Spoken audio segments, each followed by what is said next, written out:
Très heureuse de vous retrouver encore branchés sur l'étoile numérique. Bonsoir mesdames et messieurs et bienvenue à vous tous à cette édition vespérale du journal qui retient à la une l'installation du bureau provisoire de l'Assemblée provinciale du Haut-Katanga ce mercredi 29 juillet 2015. Cette équipe de 3 personnes dont le Kyungu Akomwanza Kabongonda et Joseph Kayumba aura entre autres pour mission l'installation du bureau définitif et l'organisation de l'élection du gouverneur et vice-gouverneur du Haut-Katanga.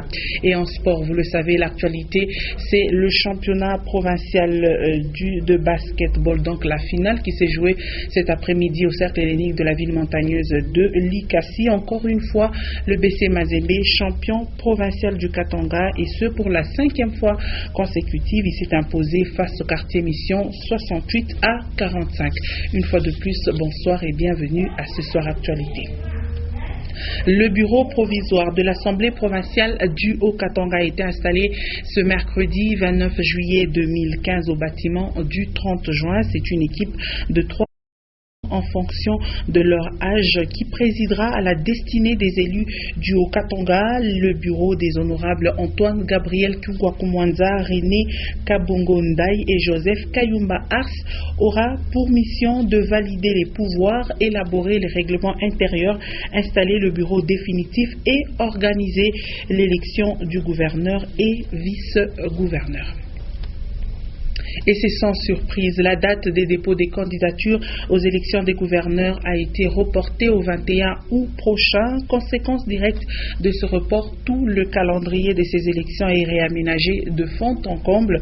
Annonce faite par Jean-Pierre Kalamba, rapporteur de la Commission électorale nationale indépendante, et ce report est lié aux problèmes logistiques. Ogi Fortuna Kassongo pour plus de détails. Prévu initialement le 31 août 2015, les élections des gouverneurs et vice-gouverneurs de 21 nouvelles provinces de la République démocratique du Congo est renvoyée au 6 octobre prochain. Conséquence, la date de la clôture de dépôt de candidature est reportée au 31 août 2015 et tout le calendrier de cette élection est réaménagé. Selon Jean-Pierre Kalamba, reporter de la CENI, lors de son intervention sur le journal du soir de la RTNC, ce réaménagement est lié aux problèmes logistiques pour les candidats gouverneurs et vice-gouverneurs d'atteindre dans le délai leurs circonscriptions électorales. Le porte-parole a même ajouté que si les moyens nécessaires ne sont pas mis à la disposition de la CENI à temps, tout le calendrier global du processus électoral en République démocratique du Congo sera également réaménagé. Au regard de ces raisons évoquées par la CENI, il y a lieu de dire que celle-ci reste tributaire de la volonté du pouvoir exécutif.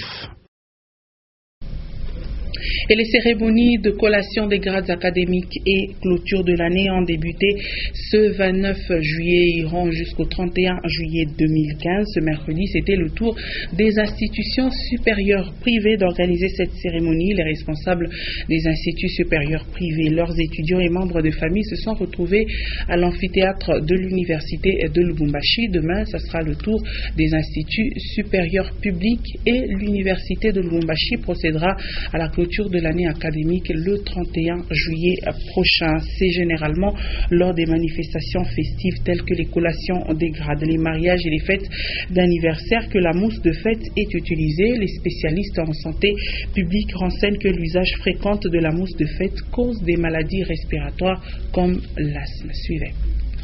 L'utilisation de cette mousse de fête lors de différentes occasions, comme à cette cérémonie de collation de grade, comporte des risques pour notre santé. La composition chimique de cette mousse présente un danger pour l'organisme humain.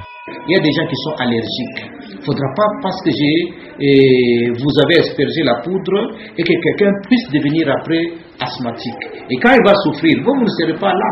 Et il peut même en mourir plus tard. La poudre, c'est la même chose même avec les mousses de fête. Il y a des ingrédients là-bas. Et quand vous les aspergez en public, directement vous voyez, même il y a des personnes qui éternuent. Quand quelqu'un éternue, c'est qu'il a réagi à la substance. Pour éviter les risques que présente cette mousse de fête, une bonne utilisation est recommandée. Il peut faire même une rhinite comme les aspersions de manière régulière. il peut développer, il peut faire une rhinite chronique, et une rhinite chronique avec les muqueuses qui peuvent s'atrophier, ça peut conduire à d'autres pathologies respiratoires. Ce serait mieux que les gens retournent à l'usage de confettis, et je crois que ça serait une bonne chose pour préserver la santé des personnes. Attention donc aux objets que nous utilisons et aux vivres que nous consommons lors des différentes occasions, surtout festives. Profitant de son séjour officiel dans la capitale cuprifère, le professeur Nestor Mpeye, président des instituts supérieurs techniques, a inauguré 3 auditoires sur le site de l'Institut supérieur des techniques appliquées ISTA Lubumbashi, situé au quartier Kra. C'était en présence du directeur général Émile Mutunda Koji, les membres de son comité et les étudiants. Léon Magloire Monga. D'entrée de jeu, c'est le directeur général de l'ISTA Lubumbashi, l'ingénieur Émile Mutunda Koji, qui a pris la parole pour circonscrire la manifestation. Voici maintenant terminé et en cours d'équipement le 3e bâtiment qui est juste derrière moi, qui est constitué de 3 grands auditoires. Ceci, ce n'est qu'un site provisoire qui nous permet de fonctionner et de mûrir, de grandir. Mais comme vous le savez déjà, l'ISTA définitive sera hébergée sur le grand site de Kawama, où nous possédons 30 hectares de concession au mont Nestor Mpeye. Puis le professeur Mpeye Nestor a procédé à la coupure du ruban symbolique, suivi de la visite de l'un des 3 auditoires de 150 étudiants chacun, dénommé ingénieur Mutunda Koji, nouvellement érigé sur le site du quartier Kra. Donc nous repartons d'ici avec un message pour les autres IST. Parce que dans tous nos IST, quand vous y allez, vous trouvez des choses comme ça. Ceux qui ont beaucoup de moyens font des grandes choses, ceux qui en ont peu font de petites choses, mais tout le monde fait quelque chose. Tout ceci a été fait sur fonds propres de l'ISTA Lubumbashi grâce aux initiatives du comité Mutunda Koji Émile dans le cadre de l'autoprise en charge et l'autonomie des instituts supérieurs tels que souhaités par le ministre de tutelle. Et avant de parler sport, retenez que le ministre provincial des Finances poursuit son séjour de travail à Kalemi. Il a profité de cette occasion pour s'entretenir avec les étudiants de la ville. Christian Mwando Simba Kabulo a fait un état des lieux sur les finances du Grand Katanga et les potentialités de chaque province des membres. Et Célestin Muganza pour ce reportage. Devant la crème scientifique de l'université de Kalemi, l'honorable Christian Mwando Simba Kabulo a exposé sur demande des étudiants de l'université de Kalemi sur les axes prioritaires pour le développement de la province du Tanganyika et les opportunités d'investissement. Le ministre provincial des Finances a insisté sur la sécurité, la lutte contre la tracasserie, valoriser le tourisme de masse grâce au lac Tanganyika, augmenter en puissance la centrale hydroélectrique de Bendera, favoriser la transaction commerciale à partir du port de Kalemi et aussi la réhabilitation totale des routes des dessertes agricoles. Si nous arrivons à maîtriser tous ces grands secteurs, ces secteurs vont permettre de générer une richesse locale qui va permettre également à la province d'avoir les moyens d'appuyer les secteurs à caractère social. Il est revenu sur les réalisations du gouvernement provincial du Katanga dirigé par Moïse Katumbi. Un débat s'en est suivi avec les étudiants et toute l'assistance satisfaite par l'exposé et les réponses de l'argentier du Katanga. Le ministre provincial des Finances, Christian Mwando Simba Kabulo, est candidat gouverneur indépendant pour le Tanganyika.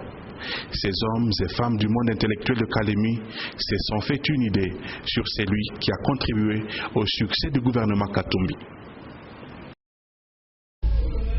Parlons sport avec le championnat de basketball qui se joue dans la ville de Likasi en version féminine. La victoire de Makomeno sur BC Mazembe est synonyme d'une 3e place qualificative à la prochaine Coupe du Congo. 57 contre 43 était le score de cette rencontre. Jean-Marc Kassongo Meshakaembe pour d'amples explications.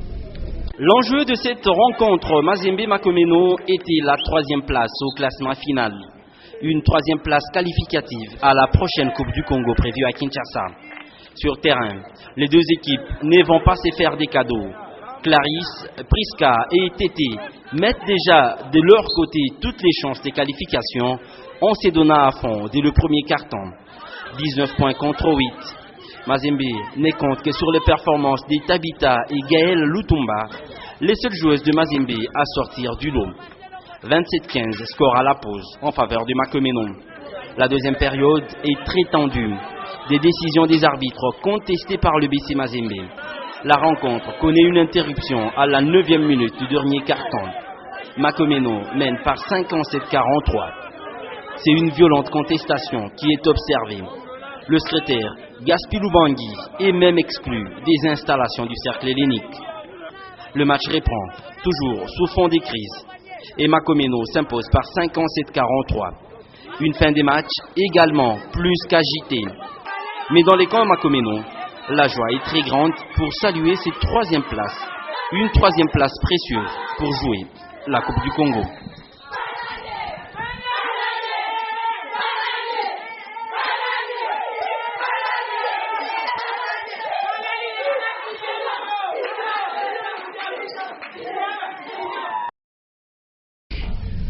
Toujours en basket pour terminer, cette fois-ci chez les messieurs, je le disais en début de ce journal que l'AS Mazembe est de nouveau champion provincial et c'est là pour la 5e fois consécutive face à Quartier Mission. Les Corbeaux se sont imposés 68-45. La rencontre a eu lieu ce mercredi après-midi.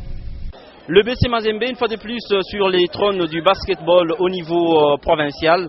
Les Corbeaux ont survolé cette finale face au BC Quartier Mission dans un cercle hellénique de l'ICACI rempli de beaucoup de monde, y compris les autorités politico-administratives de la place pour suivre cette finale qui déjà à l'avance était gagnée par les Corbeaux qui ont eu à battre tout le monde sur leur passage.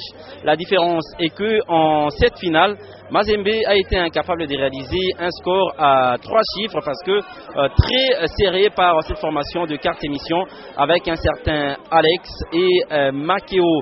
Au niveau du premier carton, les Corbeaux ne mènent que par 24 points contre 13. Kasongo et Dr Mutombo obligés de se déployer en dessous de l'anneau pour réaliser 2 points pour permettre à Mazembe de faire la différence.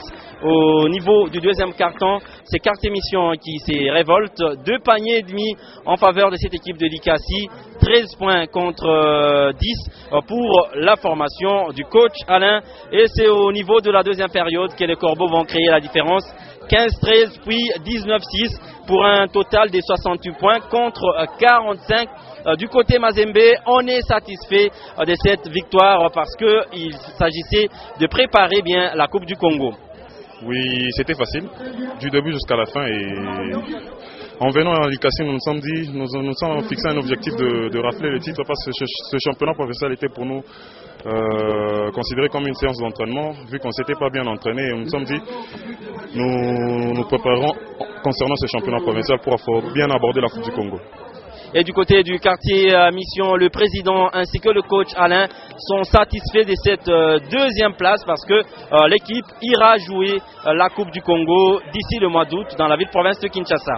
Bon, déçu, non. Satisfait, non plus. Vous savez, aujourd'hui, j'ai joué avec 3 joueurs clés malades, blessés.